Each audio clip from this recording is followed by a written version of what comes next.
Hey guys, so before I get into today's video, I just want to let you guys know that I do have a Twitter and I do have a Twitch. If you guys want to interact with me on other platforms other than just in the YouTube comments, I would really appreciate it, especially on Twitch, because I've started streaming recently and I would love to interact with you guys again, somewhere other than just the YouTube comments. I hope you guys give me a follow and you guys come hang out, because I would love to talk to you guys about things like Kingdom Hearts, Super Smash Bros. Ultimate, and maybe some other gaming titles that you guys don't know that I'm into. So yeah, don't forget to do that and enjoy the video. What is going on, everybody, and welcome to the video. So today I figured I would sit down and I would make a Super Smash Bros. Ultimate DLC discussion video. Now, I know it's been a while since I made one of these. Honestly, it's been a little bit quiet ever since Joker came out and 3.0's come out. There hasn't really been that much to talk about, so I haven't really felt the need to really talk about DLC all that much. And also, it has sort of been a while since I've uploaded a video. Just in general, I'm sorry. Other than my Final Fantasy VII reaction video, which you guys can go check out if you want, I was pretty surprised. I was pretty hyped. It was really cool, but again, I was finishing up my last semester of college. I haven't had a lot of free time the past couple of weeks, and since it's been so dry, you know, because we have E3 coming up, not a lot of news or anything's coming out, so I haven't had a lot of time, nor have I had really that much content to make videos for. However, since I am out of college and E3 is going to be coming up very soon, there's going to be more videos and more things to talk about. So yes, thank you guys so much for your patience. I will jump back on the grind right now. So yes, as I said at the beginning of this video, I'm going to be talking about Super Smash Bros. Ultimate's DLC fighters. Alright, so I'm going to be talking about what I think is going to happen when it comes to the rest of the DLC fighters, at least the ones that are going to happen sooner rather than later. I'm not going to be referring to any leaks, more so because I don't think leaks have any credibility anymore. Not really that I thought they did to begin with, but I do think that just, you know, in terms of like the way it's been lately, the DLC and everything, you know, when it comes to past leakers and people that have gotten things correctly in the past, they haven't really been giving us a reason to believe them, nor have we been sort of, I don't know, there hasn't really been much to talk about in general. I mean, obviously, you know, there's Erdrick that everybody thinks is coming. You know, I know Banjo has had a lot of things that are coming, but I'm not really going to be discussing the fighters per se. I really do want to make a video and just talk about what I think we could expect and sort of, I don't know, when I think we could expect them, because like I said, with E3 right around the corner, we have a lot to look forward to. So I think that the one thing that we can look forward to the most when it comes to E3 is Super Smash Bros. Ultimate DLC fighters. So this is something that I've been thinking about for a while. Now, I know everybody says it'll happen when it'll happen. We'll get the new fighters when they're announced, you know, etc., etc. And I really do agree with that logic. As much as I do want, you know, Nintendo Directs every month revealing new information to us, we have to look at it like this. When you have a platform and you have a stage like E3, it makes a lot more sense to reveal something big and something more important when you have all the eyes, all the media right there watching your presentation rather than just dropping a normal direct. I mean, don't get me wrong, Nintendo Directs get a lot of traction, they get a lot of viewers, and they get a lot of media attention. However, we do know already from the Game Awards reveal with Joker that we do have a lot to look forward to when it comes to this fighter pass. Reggie and other drop hints from Nintendo in general have said that this is a fighter's pass that fans cannot miss out on. And obviously, you know, with Joker's reveal and all the things that came with him in 3.0, I have to agree and I have to say, yes, we do need to expect quite a bit from this DLC fighter pack. So not only did we just get Joker and his stage and his music, but we also got the addition of Spirits. Now this is a big thing because a lot of people have been going back and forth. Do Spirits deconfirm fighters?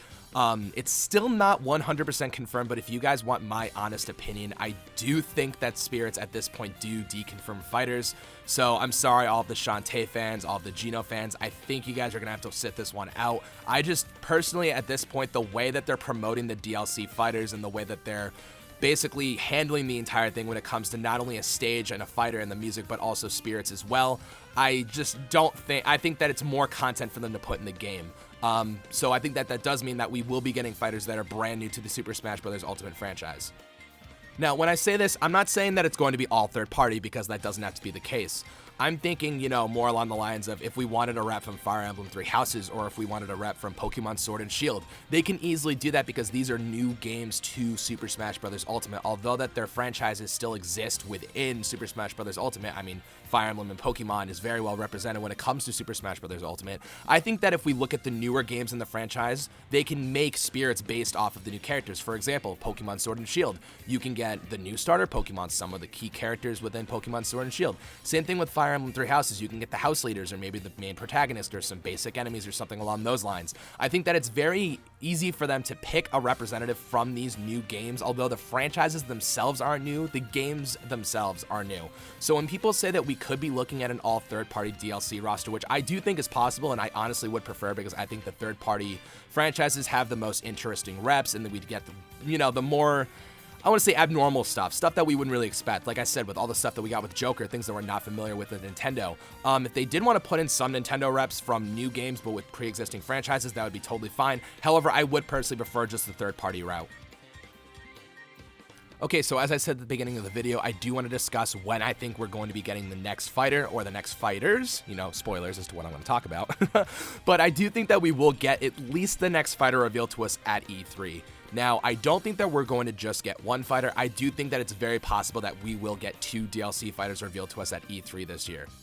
Because you have to think about it like this. The first DLC fighter, obviously being Joker, got revealed to us back in December. That was in 2018. It's been 2019 for 5 months now, and we still haven't gotten another fighter, although we did end up getting Joker just a few weeks ago. We're almost halfway through the year, and we've only had one DLC fighter announcement since Super Smash Bros. Ultimate launched back in December. So with them saying February 2020, we're almost at the halfway mark, and given the fact that we only have one, they could just do 2, but I do think that they are going to give us the third one as well at E3. So we're going to have Joker, and then we're going to get 2 more fighters revealed to us by the end of E3. So then if you do the math, we are about halfway through the year, and we will have 3 out of our 5 fighters, which is obviously more than half, or 60% of our fighters, which makes a lot more sense to me. I would get a little concerned or a little worried if they didn't reveal any fighters, which I do think is not going to be the case. We will, for sure, in my opinion, definitely be getting one fighter, at least at E3. However, I would expect to get another one just so they can sort of pick up the pace. We don't have to get the fighters together. We don't have to get them for months. As long as they are revealed to us at E3, like if we got a teaser trailer, just like Joker got at the Game Awards for 2 fighters, that would be absolutely perfect for me, and that's honestly what I do expect. Now here comes the big question. What do I think the 2 fighters could potentially be? Well, I have made so many videos over the past few months talking about the DLC, whether or not I think they could have some first-party characters, whether they'll have some third-party characters. And it's funny because for fun, back in a few months ago, I made a discussion video talking about how I thought that the roster could be all third-party characters, and my mind hasn't really changed. Like I said, I haven't been listening to leakers all that often. I know a lot of people are talking about Banjo, I know a lot of people are talking about Erdrick, but I'm just not really believing the leakers that much anymore, and I do have my own opinions and reasons as to why I do believe that certain characters can make it in, and why I do believe that those are going to be the picks rather than the ones that are getting leaked to us. So I do know as of right now that Erdrick is the hot topic right now when it comes to Super Smash Bros. Ultimate leaks. Everybody thinks that they figured it out. Everybody thinks that this is pointing to that. This leaker says this rumor says that, so it's got to be Erdrick. Now, I have nothing against Erdrick. It's more so that I just think it's going to be somewhat of a wasted slot, in my opinion. From a marketing standpoint, in Japan, this would be very big and very important. If we got someone like Erdrick in the game, it would help promote the Dragon Quest franchise, and I honestly do think that, it's about time Dragon Quest makes it into Smash. However, my problem with Erdrick is that Erdrick is not recognizable to the Western audience whatsoever, especially the younger one. Now, again, if you haven't been getting into Super Smash Bros. Ultimate DLC discussion, then chances are you don't know who Erdrick is. I'm not saying older characters can't make it into the game. I mean, King K. Rool is a prime example. Simon and Richter, they are older characters that are still able to make it. Relevancy doesn't have that much to do with it, but I think when it comes to marketing something that, paid DLC for, younger kids. I mean, this game, it's for kids. It's for younger people, but, the game's for everybody. But if you're really trying to market towards people and you're really trying to get to the grip of everything, it's kids. And I don't think that Erdrick is marketable towards children or a younger audience. I mean, obviously, I know who Erdrick is just because, I'm a little bit older. I'm 24. I recognize him. I recognize the Dragon Quest franchise. I've been playing video games my entire life. I know who he is, and I know Dragon Quest. However, I feel like if they did pick a Dragon Quest rep, I don't think they'd pick Erdrick. I do think that they would pick someone a little bit more recent. So yeah, I just, personally for me, I don't see Erdrick happening, as obvious as people think it is, and there's so much obvious, hints and rumors and leaks. You gotta remember the Grinch leak, guys. Nothing is concrete until it is revealed by Nintendo, so my mind is going to be wide open until I hear that announcement for myself. If Erdrick makes it into the game, great. I'm not going to be super happy about it. I'm not going to be as hyped as I was for, say, Joker. I would obviously prefer other characters, and I would think that other characters would fit the Square Enix rep a little bit better. So I'll just go over a couple of those right now for you guys. Alright, so to just get it out of the way, I do think that if we were to get a Dragon Quest rep, like I said previously, it would be somebody that's a bit more recent. I do think that Luminary would fit this much better, given the fact that Luminary's game is obviously on the Switch, or it's been coming out for the Switch. I can't remember which one it is. However, it is coming to the Switch. He has been advertised in Nintendo Directs, at least in one of the most recent ones. So Luminary is familiar to Nintendo Switch. He's recent. He's current. He is currently representing the franchise. As iconic as Erdrick is, I just don't see Erdrick making it. Again, I know he's huge in Japan. I know that there are, more fans than I would like to believe that do want Erdrick in the game. However, if they do want someone to represent their franchise and they do want someone to be more marketable towards kids, I do think Luminary is the better choice, but again, that's just my opinion. Okay, so going forward, I do think that there is obviously a potential for another Square Enix rep if it's not a Dragon Quest rep. I think that it is very, very possible, and again, I think this is the sleeper pick. I do think it's possible that we can get another Final Fantasy rep. Honestly, I think that this is a sleeper pick, and especially since we have more news for it coming at E3, if you want my honest opinion, I do think that Sephiroth actually has a pretty decent shot at making it into this game. Now, I said I wasn't going to base my assumptions or my guesses off of leaks, but I do have to reference something just because it makes it a little bit more of a, more of a relevant topic, I guess I should say. So, Vergeben has said in the past that he did hear Sephiroth's name. He did get the base roster correct, and I know right now he is saying Erdrick, but Vergeben has gotten a bunch of things wrong, but I have seen him and a couple other leakers that have been saying that they're hearing this, hearing that, hearing this, hearing that they have said that they actually have heard Sephiroth's name, and I do think it's a little crazy that nobody is really talking about the possibility of this. We don't have a lot of Final Fantasy representation in Smash. Cloud is already in it. Final Fantasy games are on the Switch. We have Final Fantasy VII Remake coming out. I think that if they want to promote that game and Square Enix really wants to push something that they know is going to make money and something that is going to be marketable, I do think that Sephiroth is going to be a very, very good choice. Again, I do think this is a little bit of a sleeper pick. It seems a little bit less likely than obviously, someone like Luminary, but Sephiroth to me would be awesome. We can get more Final Fantasy music in Super Smash Bros. Ultimate. We can get more Final Fantasy, if any, because I don't think we even have any. We can get Final Fantasy VII spirits in the game, or maybe even just some other Final Fantasy spirits in general. This could be a really great way for them to not only promote Final Fantasy VII, but Final Fantasy as a whole. So they could just put Sephiroth in the game to promote Final Fantasy VII, Final Fantasy VII Remake, and they could put in more spirits, they could put in more music like from other games, and that would be a really great way for Square Enix to sort of just promote the Final Fantasy franchise as a whole. And again, I'm not sure about the entire story when it does come to Final Fantasy's inclusion with Final Fantasy's inclusion with Super Smash Bros. In general. I do know that obviously, Nomura and Sakurai have talked about doing another collaboration similar to putting Cloud in Smash, so they could be talking about maybe more Final Fantasy representation, or they could be talking about something that I'm going to bring up right now. Alright, so speaking of Tetsuya Nomura and Sakurai, if you guys have watched any of my previous DLC discussion videos, or if you guys have just been to my channel in general, I'm not even going to sugarcoat it, I'm just going to right out and say it. I think that Sora has the best chance of making it into Super Smash Bros. Ultimate. For the Square Enix rep, I do think that Sora is the most plausible candidate. There's so many different things that I could tell you guys right now, but I've made several videos discussing why I think that Sora is going to be a good candidate. So I'm going to sort of just like get your toes wet when it comes to this one, and I'm just going to let you know that I have so many reasons as to why I think Sora can make it into the game. If you guys want to check out more of my in-depth reasons as to why I think Sora can be in the game, they're a little bit dated at this point, so some things may not be as relevant as they used to be, but when it comes to new information, I do still have it. Alright, so some recent statistics that back up Sora's case. Kingdom Hearts 3 is hands down one of the most successful games of 2019 so far. It came out right at the beginning of the year, and it still has some of the highest numbers worldwide compared to some other titles that have come out.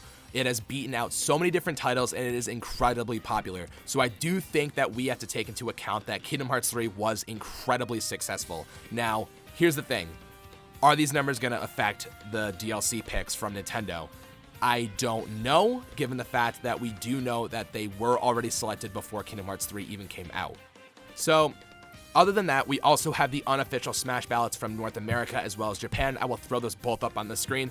As you can see, we have Sora as the #1 pick by the fans. I know that the Japan survey was much smaller than the North American one. The North American one had like 24,000 votes or something. This one had only a couple thousand, I believe, but it still goes to show how popular Sora is and Kingdom Hearts is as a whole. Now, I'm not saying that this should be the confirmation that Sora is coming to Smash. I'm not trying to say that, this is going to push Nintendo to change the DLC fighters and to put Sora in, because that's not what I'm saying at all. All I'm trying to say is I feel like a lot of people underestimate Sora's popularity, and I think that from a marketing standpoint, when you're Nintendo and you're Square Enix and you guys are all trying to make money off of the fans, the consumers, because they're businesses, their goal is to make money. They want to do what's going to make money. There's a reason why they're not putting characters like Geno in Smash Brothers and just other classic characters in general. They want fighters that are going to generate revenue. So if you look at the numbers for Kingdom Hearts and you look at the popularity of Sora as a character as a whole, you have to stop underestimating him. Kingdom Hearts is so popular, and I think that just because you don't think the character would work, or because you don't think, the character would fit, or the moveset would be weird, you have to stop saying that, because they can make anything work. We have to remember they gave Piranha Plant a moveset. Not saying that Sora has unlikely of a moveset as Piranha Plant, but what I'm trying to ultimately say is that I think that a lot of people need to start really realizing that Nintendo and Square Enix want to make money. If they want to put in the face of the franchise in order to really just, sell to people, Smash fans and, Square Enix fans as a whole, I think Sora would be the one to do it. I won't even get into the moveset possibilities because, oh my god, he would be busted. Stages, endless possibilities. Music, some of the best music in gaming in general. Kingdom Hearts has so many amazing, attractive things that they could bring to Super Smash Bros. Ultimate. And again, seeing what they did with Joker, imagine just having Sora and Kairi and Riku spirits. We can have no Disney, but obviously, we can get some organization members. We can have, Terra, Aqua, and Ventus. We can have some of the key arts in the game. There can be so many cool things that they can do with Sora. And I do think, as a whole, not trying to be biased here, but I do think that Sora is probably the most marketable Square Enix rep that we have at this given time. So if Sora does have any sort of chance to begin with, I think it's now, and I think it's higher than ever. And with the Kingdom Hearts 3 DLC being revealed at E3 this year, Kingdom Hearts can just win E3 again, just like they did last year. Kingdom Hearts 3, again, just at E3 alone last year, basically won every single award, and I've mentioned this in past videos. There is such a demand for Sora, there is such a high marketability for Sora, and I just think this is his time. I really do. It doesn't have to be at E3 this year, but I think when we are talking about a Square Enix rep and a possible Square Enix rep, I think that Sora's the one. I think Sora fits the bill. The fans say it speaks for itself. Everything speaks for itself. So yeah, if you guys want my honest pick, I do think that Sora has the best chance of making it in as the Square rep, and I do think that we can see him at E3 this year. Okay, so as I said earlier in the video, I do think that it is possible that we could get a second character. I think it's very likely. I think the stars are aligning just given the time and the platform. I do think that we could get another fighter. Now, who's that going to be? I do have a pretty good gut feeling that we will be getting a Microsoft rep. I think it's time that Microsoft makes its way into Smash Ultimate. They have quite a few fighters that I personally would pick and I would expect to see. So I'm just going to get into that right now. Alright, so the first character that I want to discuss is I do think, ignoring all the leaks, this is something that I truly do believe can and will happen, because I do think it's time. I have a huge gut feeling that we could actually see Banjo and Kazooie this time in Super Smash Bros. Ultimate. Just given the fact that there have been data mines with a lot of rare stuff in Super Smash Bros. Ultimate, Banjo Kazooie is, of course, one of the most iconic gaming characters of all time. And the game itself is very popular, and even with older audiences, I feel like a lot of people do recognize Banjo Kazooie, and they just recognize the character as a whole. So just given the history, and also with the fact that Microsoft has been talking a lot about some Banjo and Kazooie merch. If I could find this screenshot, I'll put it up on the screen, but there have been quite a lot of promotional materials going out there for Rare and specifically Banjo and Kazooie. just given the fact that Nintendo and Microsoft have been getting so close, and given the fact that Microsoft is going to be at E3 this year, I just think that it would be the appropriate time to reveal someone like Banjo and Kazooie. Again, I try not to look at nostalgia, and I try not to look at fan demand. However, I think that the Banjo and Kazooie fans are very loud. I think it's very possible that we could get Banjo, because I feel like that would generate a lot of revenue. And it would just sort of solidify that, it would bring back Rare in a sense. We have King K. Rool in Smash. I think having Banjo and Kazooie come into Smash and represent Microsoft would be a great pick, but I do think that there could be a couple other characters to represent Microsoft as a whole. Alright, so my next pick for a Microsoft rep that we might be able to see at E3 is actually Steve from Minecraft. Guys, I do think it's sort of a meme at this point, and I do think that, Minecraft, I have my own opinions on Minecraft. I think it's a fun game, but it's just not for me. I'm not saying it's a bad game. It's just not personally something that I personally get into or that I enjoy playing, but Minecraft is incredibly popular. And I think that if you want something that's marketable towards a younger audience, I think Steve is the absolute most perfect pick. I could see the moveset being a little bit wonky, but like I've said in the past, Piranha Plant has a moveset. Steve can get a moveset too. It wouldn't be that hard. Sakurai has given some crazy movesets to some wacky characters in the past. I think that he could definitely do it. And I do think that if Microsoft wanted to promote a franchise, I do think Minecraft would be a very good pick given the fact that it is so widely recognized and well known. And again, if you want to look at those fighter ballots that I put up when it comes to Sora's case, Steve is high. He's really high up. I mean, he's on both, the North American and the Japanese one. He's very high up. So again, I'm not trying to take popularity into account. I'm looking more so at marketing. And I do think that Steve would sort of be like that meme pick. It would get a lot of publicity. It would just, I think it could work. I really could. And I feel like as much as people are expecting Steve or they want Steve, I think people are sort of, counting him out just a little bit because, oh, well, he's just Steve from Minecraft. Who cares about that? And I do know that there have been some deconfirmations from people that work with Minecraft. I'm not exactly sure what the reference is, but I do remember that there was a tweet where someone who works with Minecraft or something to do with Microsoft that said that they wouldn't put Steve in the game. Again, that could mean something. That could not mean something. I don't really know. Characters are getting confirmed and deconfirmed all over the place by different people. Again, I'm just looking at it from what I personally would expect. I don't really care what people are saying online. I do think that Steve still does have somewhat of a chance, so I think that you guys should definitely try to expect Steve just a little bit. Okay, so the last character that I will be discussing when it comes to Microsoft and getting a representative in Super Smash Bros. Ultimate, I do, for some reason, still have this feeling screaming in the back of my head telling me that Master Chief would be awesome in Super Smash Bros. Ultimate. No joke, I genuinely am a firm fan for Master Chief in Super Smash Bros. Ultimate. He's probably the most unlikely out of a lot of these characters that I've been listing, but we do have to keep in mind that they are sort of picking these characters out of, left field. They want to surprise us. They want to blow us away. And I think that if you want to look at a representative for Microsoft, Master Chief is iconic. Halo as a series is iconic. Master Chief could have so many cool different moveset possibilities. The spirits would be awesome. The music would be really cool. Even his stage would be super awesome. I mean, God, I really do believe that we could get some sort of Halo representative in Super Smash Bros. Ultimate. And I think that it could be Master Chief. It's hard. It's hard. I know that it's definitely hard. There could be other. I honestly do think that Banjo and I do think that Steve could take Master Chief's place. I don't know how they would feel about having Master Chief in the game. Would he be a little too violent? But then again, we do have Solid Snake in the game, and we have Joker with a gun. So I think it's possible that we could get Master Chief, and I honestly would be so happy to see Master Chief. I feel like he's a little bit out there, but in terms of representing Microsoft, I think Master Chief would do an amazing job, and I do think that it would be really cool to see him in the game.